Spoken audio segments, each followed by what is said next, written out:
everyone, and welcome back to my YouTube channel. Hope you had a lovely week. Hope you're doing great. On today's video, I am joined by the one and only Laura. Laura, tell us something about you. Fun fact about me, I have 2 cats. Hey. She has 2 lovely cats. We're gonna pop some pictures. You might have seen Laura in some of my previous vlogs, but today I thought we would just sit down and talk to you guys about a very close and important topic for the both of us, which is our relationship with food. I wanted to also thank you guys for the lovely comment on my previous videos about how you are also struggling with your relationship with food. I just want to let you know that if you're going through an eating disorder, or if you're struggling, you are definitely not alone. So maybe like hearing our experiences, how we are managing it together, it might help you to be more kind and compassionate to yourself.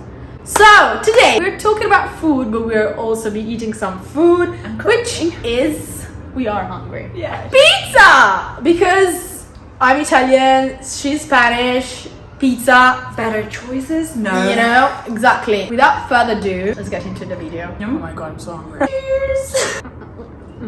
So first thing first, I wanted to address the fact that most commonly an eating disorder is related to a woman, but nevertheless, we should be also talking more about men being affected by it too. Generally speaking, there are 3 main categories of an eating disorder: anorexia, bulimia, and other main categories, which is binge eating. If you didn't know about it, is when people eat a big amount of food in a short amount of time. Personally, I went through all of those 3 phases, but mainly binge eating disorder. We were talking about how some people probably they go through an eating disorder, they don't even know if that is an eating disorder or what type of eating disorder that is. I know it's not the easiest because it might need some time to even confront yourself about having an eating disorder, and then you have to do it to somebody else, maybe to your friends or to your family. So it's not an easy process. There are different causes to an eating disorder. You're pressured by society to look in a certain way, especially for women. Beauty, that everyone thinks of as just this thin person, doesn't have many curves to them. Sometimes we get pressured to that idea that we should look in a certain way, and so we try to do it, but in an unhealthy way. Pressure from family, friends, partners. Sometimes it's hard to stand up for yourself. When you're younger, 15 into your 20s, you don't have that personality to say, no, this is my boundaries. Yeah. I'm not going to cross that line. Yeah. You don't have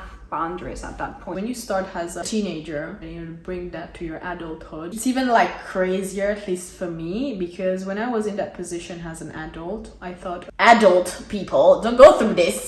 It's something that you should be living into your teenager years, but sometimes it's not how it goes. Like sometimes these issues keep on repeating year after year, and then you're an adult and you know that rationally speaking this is not what you should be doing, but it's something that goes automatic within yourself. Unless you don't recognize the pattern that you're repeating, the reason behind this pattern, you're just gonna do it again and again.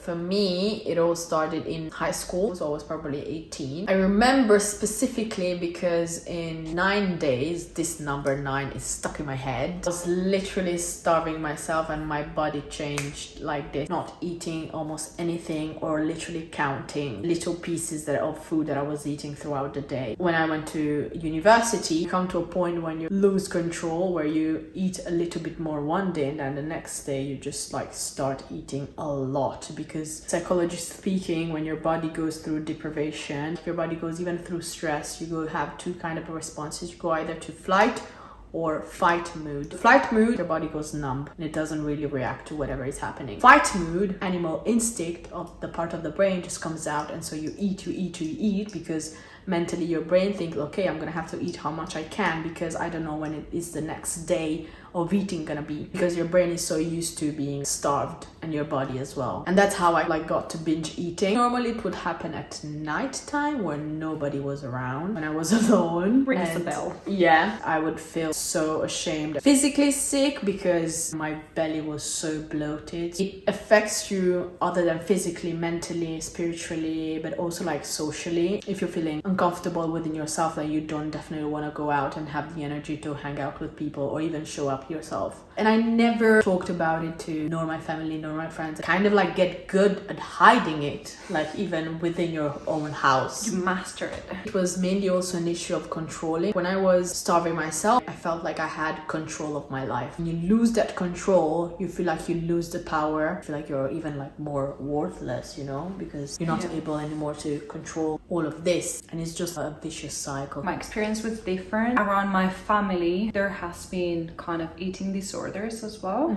I can't remember kind of when did everything started. Just know that if I look back, I can see myself, some phases, starving myself, and then I had the periods of overeating. It didn't matter what it was, whatever it was around through the night, like when no one was looking or everyone was sleeping. And obviously I was stressed, it was worse. And I was starving myself more. And then when I was more relaxed, I was maintaining myself better. Most of the times when you're having like a binge eating episode, you don't really care what you're eating. Sometimes maybe you don't even like what you're eating, but just because you have to eat, you feel like you need to eat because you didn't eat throughout the week, throughout the day, and so you come at night and just like, I have to eat, like it doesn't matter what, I just have to. And like when I actually started to understand what were my past traumas or things that I had to work on, maybe low self-esteem or low confidence, non-existing self-love, zero, got a little bit easier to face the problem and go about it. I didn't go to any psychologist. I advise you, of course. I went. Food, exactly.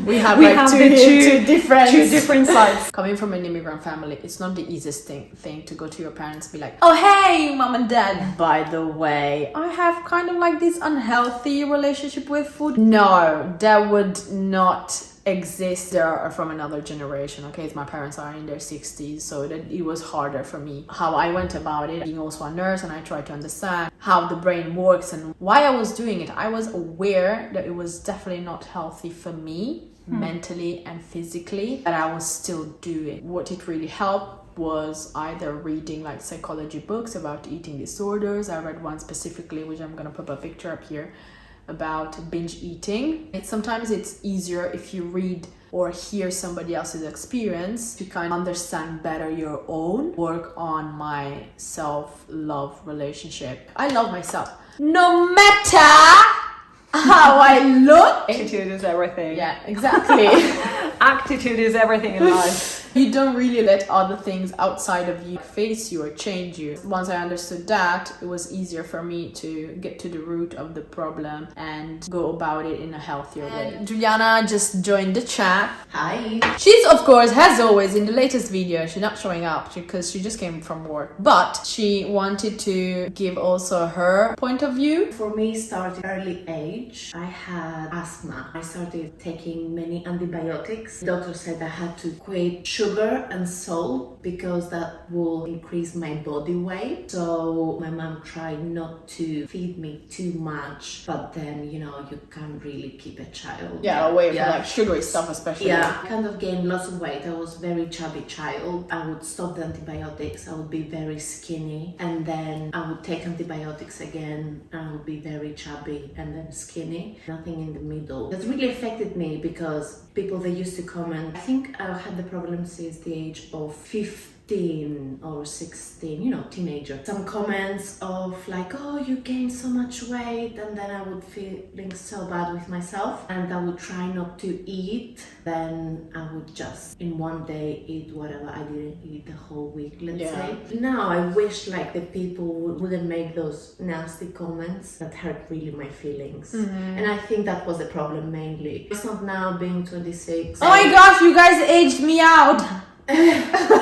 You really can hurt someone with your comment, and maybe you don't know or you don't care. There is a saying, don't say to the other person something that they cannot fix in 5 seconds. Don't tell someone you're fat. Can they fix that in 5 seconds? No, because you don't know where they're going through, you don't know what's the background. And I mean, what kind of comment? You're fat. I assume we know if we are fat or we are skinny. Like, I swear to God, we know. Like, I don't, like, oh really? I am fat? I haven't seen me. I lost 5 kilos. Like, I didn't know. Thank you for telling me. Saying like kinder things to people have the same power as well. It has bad things that they're still stuck with you when you go about your life. So are the good things. So just choose to be kind to people. Please don't say to others what you wouldn't want like people to tell you. What would you say to yourself back then if you could talk with Juliana? Not to bother what people say and just do whatever makes you happy, to be healthy rather than skinny, because being skinny is not that you are healthy. But did you think it was for you like it got then in your adulthood like now? Yeah. Because I have the same habit, I think. I'm trying a week to be healthy and then The next week you don't care. it has to be balanced in your diet. Which I know. That's what I said. It's hard for me. Right? It is like also a power of habit. When you're used to do this for years, it's just automatic. This is when your brain goes to survival mode. I have to eat all of this because I don't know when's the next time that I'm going to be able to eat chocolate. Yeah. Right? You have to switch the mentality and not anymore starving myself. Like I can choose to eat this now in a more balanced way. You restrict or take something out of your daily life. That's where you're gonna want to do it even more. It takes time and effort to love yourself how you are. It's not easy. At least we have to try. Your body doesn't define who you are. Yeah. The way that I look doesn't mean that I am more worthy or less worthy of love or all the good things that are happening to my life. You look yourself like in a certain way, but maybe somebody else looks at you and is like, oh my gosh, I would love to have those curves. I would love to have that big juicy peach. And then you look at that and you're like, I would like to be smaller. So your perception of yourself can be totally different of how other people see you.